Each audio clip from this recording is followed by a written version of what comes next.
Hello. If it's just us, I'm still going to ask you questions. Okay.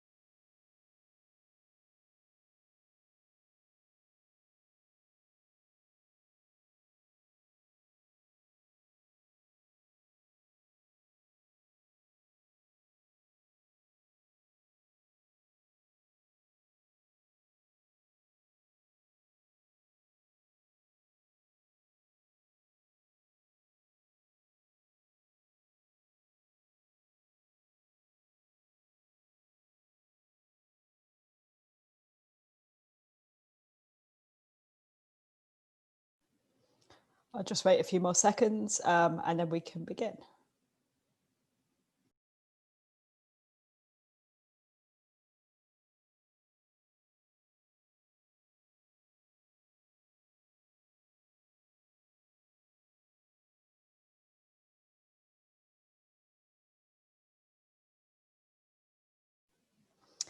Okay, I'll get started. Welcome. Thanks everyone for joining. This is the Ask Me Anything from the delivery team. So we spend our time making sure we can deploy and release to GitLab users and building up tooling and processes around that. And where possible, also like dog fooding as much as that in the product and building it out so GitLab users can have the same experience as us. So I am Amy Phillips, I'm engineering manager. We also have Alessio here at the moment from delivery team, and we may be joined by some of the others as well as we go through. So thanks so much for joining, everybody. Does anybody have any questions?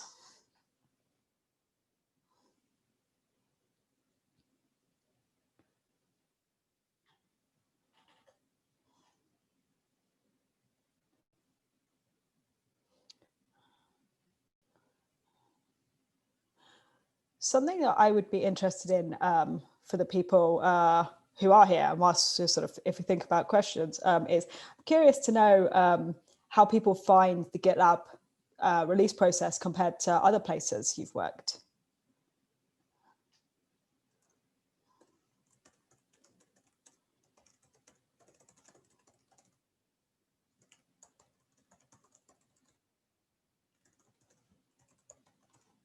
I'll go.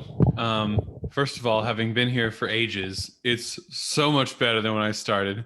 And I just want to praise that every time I can. But at my last job, the deploy process was always really painful. We kind of in a similar way generated a Debian package and sent it out to a bunch of servers. At that place, we had like over 5,000 servers. So it took a long time and was prone to problems here and there. Just kind of naturally when you have that many servers, of course.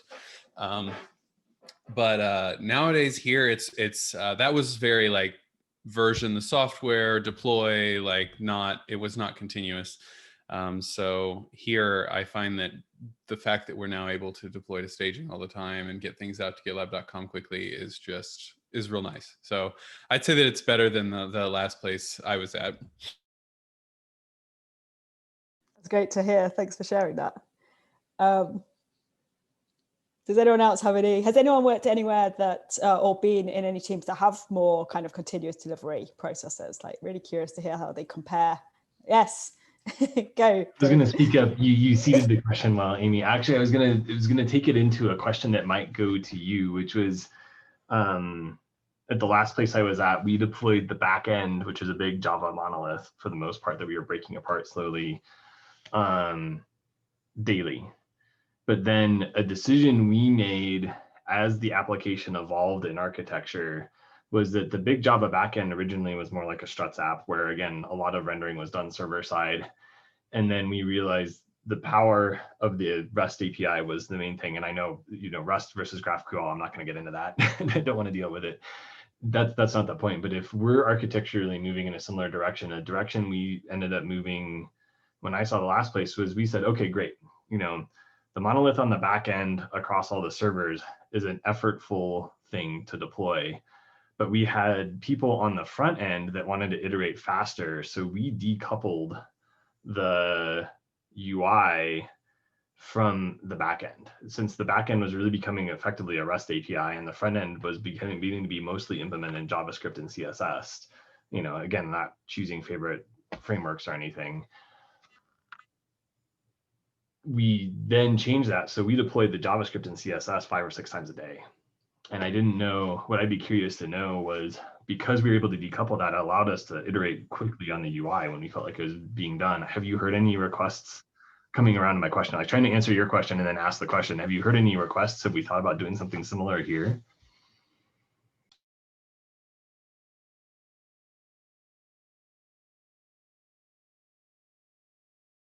That's a fantastic question. And it's actually really interesting because, yeah, I've worked in places in the past which don't know if I've worked anywhere that's actually made that move, but certainly it's been a conversation topic quite frequently.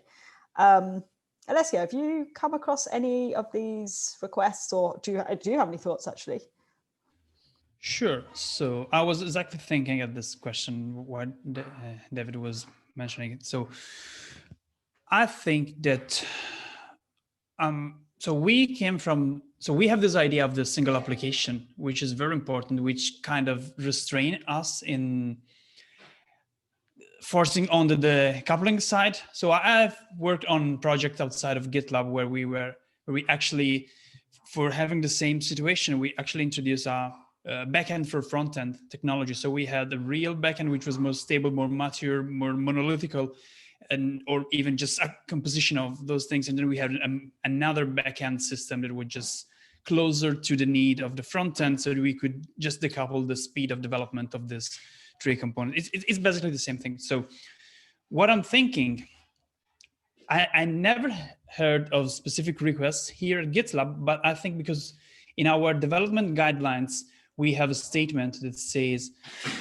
something among this. So use Ruby on Rails when you can, and then when you must, use Vue.js. So until we really move to let's say single page application or whatever, so a complete front end application, there's so much coupling that I'm not sure if we were able to just do something like this. And if you think about the speed of development that we have today, so you can consider this. So if you have something that is just front end and it get merged in 6 to 8 hours on GitLab.com.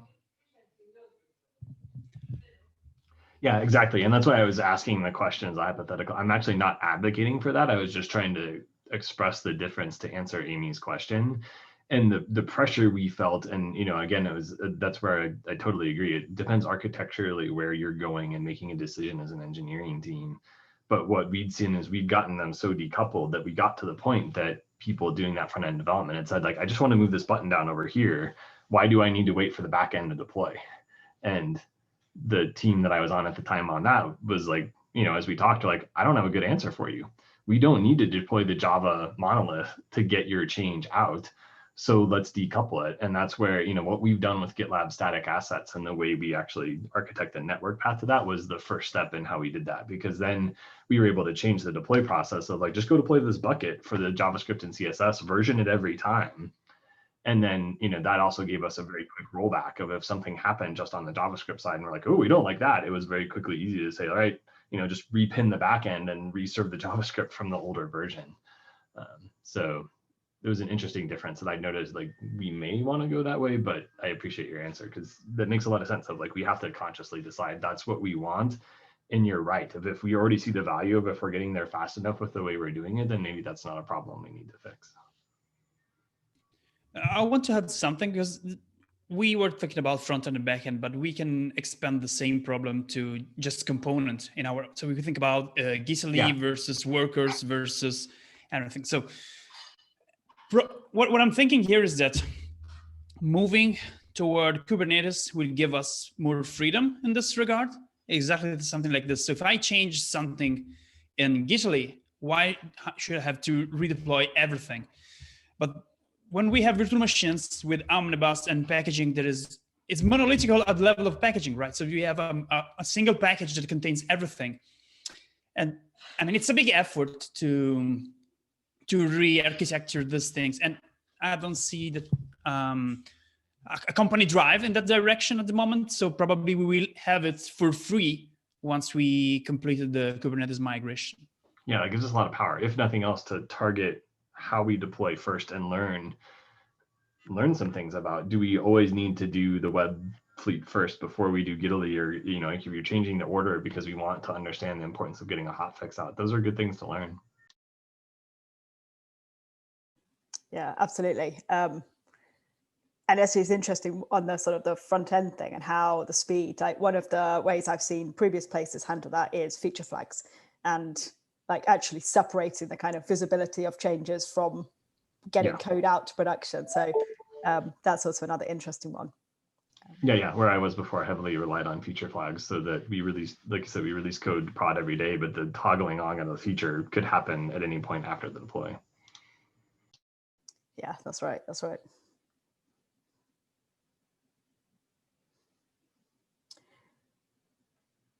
Does anybody else have a question they would like to, or a discussion point, should I say? We should reframe this. A discussion point they'd like to raise.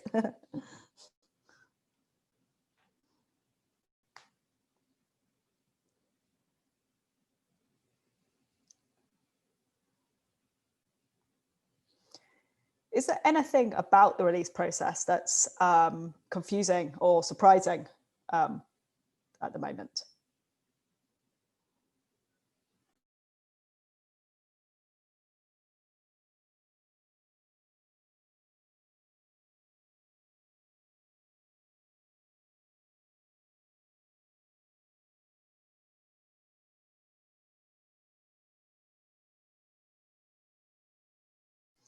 I can tell that's a good sign, like great, success. How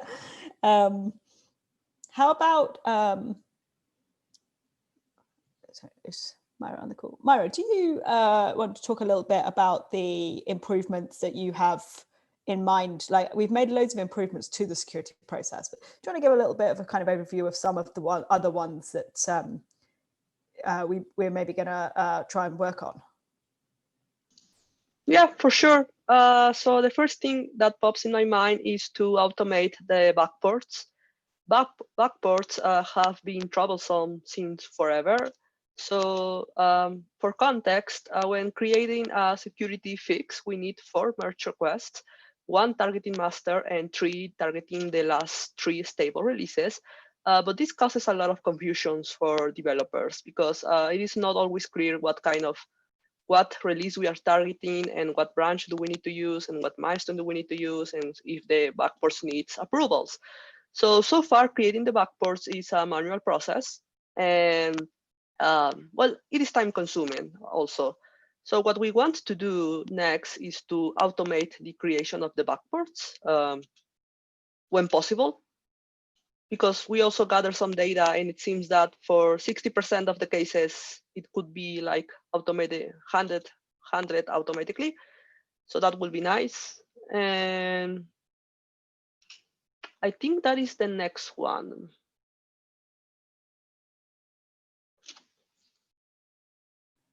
Awesome, thanks for that. So yeah, like we're continuing to, we spent time over summer making it so that we could run daily, well, more frequently auto deploys to GitLab.com alongside the security ones, and also make the process easier. But now we've kind of got some other bits to make it even easier. So yeah, awesome. Thanks for sharing.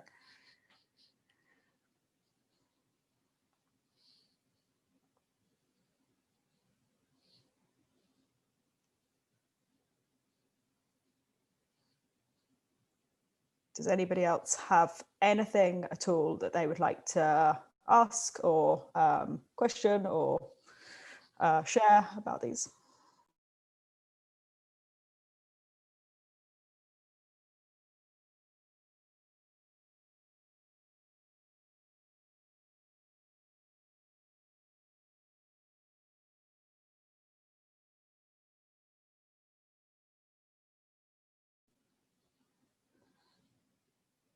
Oh, okay, I shall take that as a no. So thanks so much for joining, everybody, and thanks for discussion, questions, yeah, we'll look forward to iterating more and sharing more updates on these things. Yeah, thanks, Amy. Awesome. Thanks a Melissa. lot. Bye. Thanks, Maya.